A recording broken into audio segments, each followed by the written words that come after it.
I come from a very political background and a communications background, and in 1995 I decided that at some point in my life I was going to do some great things for women in education, and I fast forwarded about 10 years after that, and I had a phone call from a very prestigious woman in Canada who said to me, help build a foundation. And during this time we created something called the Girls 20, and literally you could call us stalkers and stealers because we stole the concept of the G20, which represents 85% of the world's economy.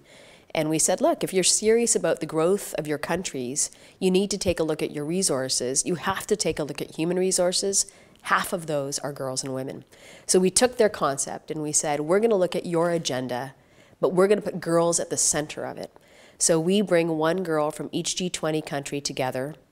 Once a year, we put a bunch of investment in them in terms of their skills training. We put them through a 2-day summit that mirrors the G20 Leaders Summit. We have them take a look at possible solutions. We bring those back to the G20 leaders. And then these girls who are incredible leaders for their own communities go back. They have new information, they have new context, they have new relationships, and they have new skills, and they start their own social profit initiative back home. First, let me say that it took me a while to think about being at Bellagio. I wanted to be ready to be here.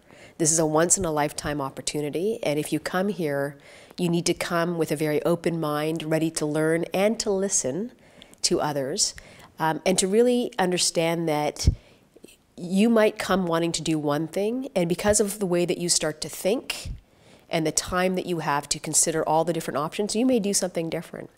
And so I am at this point now where Bellagio has provided me with a very unique opportunity, because I've never done a residency before, to really be thoughtful in the next steps in terms of the growth of the Girls 20 Summit.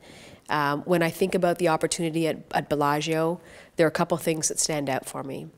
The tranquility here allows you to really take time and be strategic. The people here invite you to think about things in ways that you've never thought about things before. I didn't really think I cared about parasites until yesterday. I didn't really understand different forms of art and how those two things, even parasites, will feed into our agenda at the Girls 20 Summit. And so it's opened my eyes to a world that I don't have time to think about when I'm sitting in Canada. And I guess the last thing I would say is we are all very similar. And you don't always have the time to take a look and think about that. I'm of Indian heritage, and there are a couple of fellows here that are from India. I was born in Uganda, and of course there are a couple of fellows here that are either living in Uganda or have spent time in Uganda. And I'm currently from Canada, and I live in Canada. And all of these things have made me who I am. And it's a real, it's more than just a pleasure. It's a real opportunity for me to talk to people from around the world who are here to figure out how to do great things when they go back home, but they also want to be very personable, and they want to connect with people on a very personal level.